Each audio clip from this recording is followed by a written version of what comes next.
In 2008, Burhan Hassan, age 17, boarded a flight from Minneapolis to the Horn of Africa.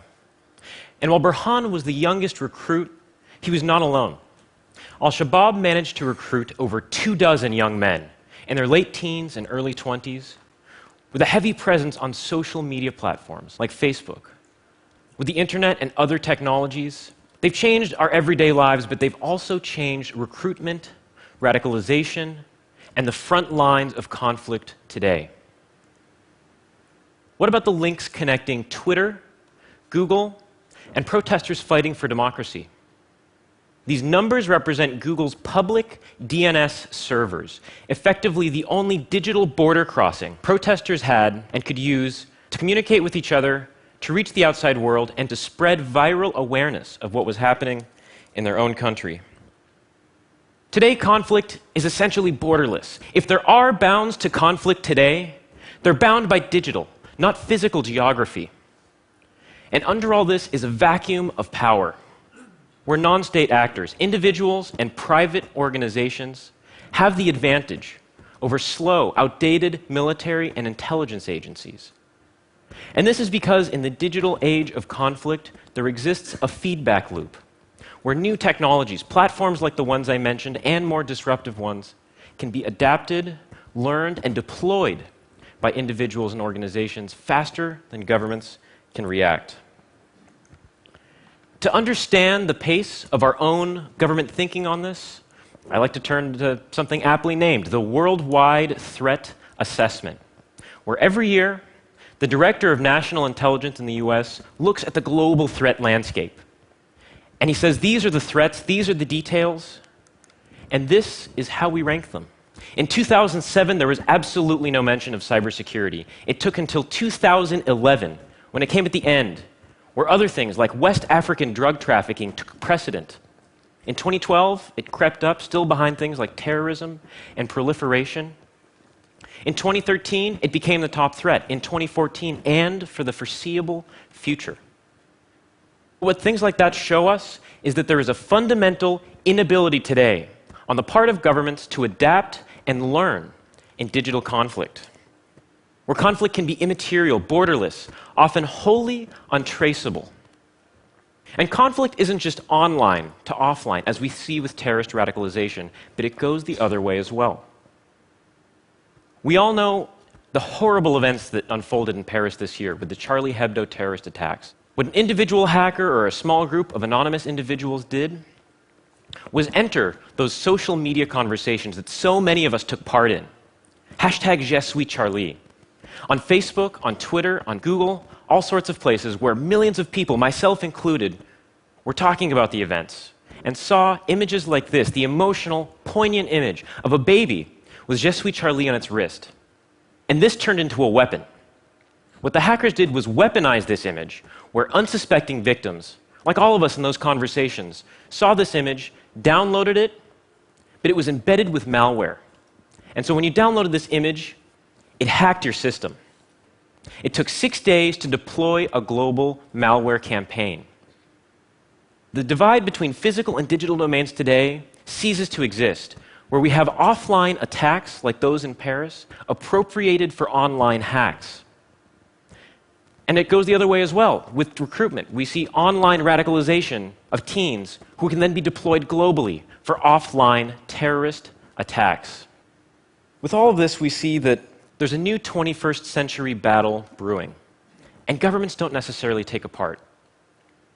So, in another case, Anonymous versus Los Zetas. In early September 2011, in Mexico, Los Zetas, one of the most powerful drug cartels, hung 2 bloggers with a sign that said, "This is what will happen to all internet busybodies." A week later, they beheaded a young girl. They severed her head, put it on top of her computer with a similar note. And taking the digital counter-offensive, because governments couldn't even understand what was going on or act, Anonymous, a group we might not associate as the most positive force in the world, took action. Not in cyber attacks, but threatening information to be free. On social media, they said, "We will release information that ties prosecutors and governors to corrupt drug deals with the cartel." And escalating that conflict, Loseta said, "We will kill 10 people for every bit of information you release." And so it ended there because it would become too gruesome to continue. But what was powerful about this was that anonymous individuals, not federal policia, not military, not politicians, could strike fear deep into the heart of one of the most powerful, violent organizations in the world.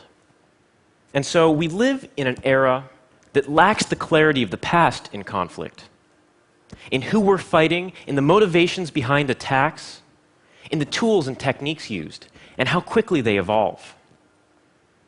And the question still remains, what can individuals, organizations, and governments do? For answers to these questions, it starts with individuals, and I think peer-to-peer security is the answer. Those people in relationships that bought over teens online, we can do that with peer-to-peer security. Individuals have more power than ever before to affect national and international security. And when we can create those positive peer-to-peer relationships on and offline, we can support and educate the next generation of hackers, like myself, instead of saying, you can either be a criminal or join the NSA.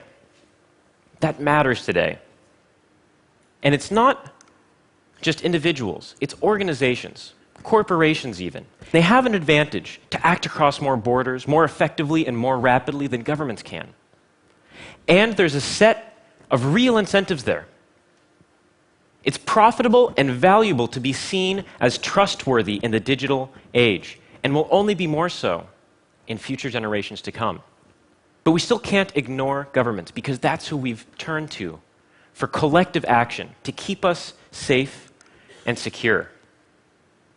But we see where that's gotten us so far, where there's an inability to adapt and learn in digital conflict, where at the highest levels of leadership, Director of the CIA, Secretary of Defense, they say Cyber Pearl Harbor will happen. Cyber 9/11 is imminent. But this only makes us more fearful, not more secure. By banning encryption in favor of mass surveillance and mass hacking, sure, GCHQ and the NSA can spy on you, but that doesn't mean that they're the only ones that can. Capabilities are cheap, even free. Technical ability is rising around the world, and individuals and small groups have the advantage. So today it might just be the NSA and GCHQ, but who's to say that the Chinese can't find that back door? Or in another generation, some kid in his basement in Estonia.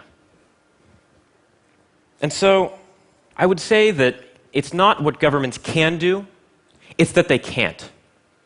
Governments today need to give up power and control in order to help make us more secure.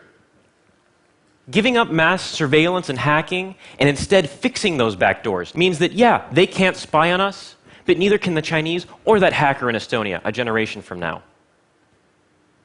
And government support for technologies like Tor and Bitcoin mean giving up control, but it means that developers, translators, anybody with an internet connection in countries like Cuba, Iran, and China can sell their skills, their products in the global marketplace, but more importantly, sell their ideas, show us what's happening in their own countries.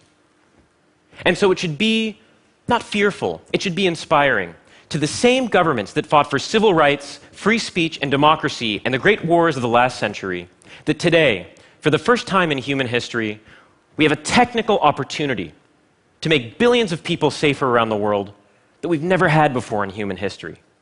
It should be inspiring.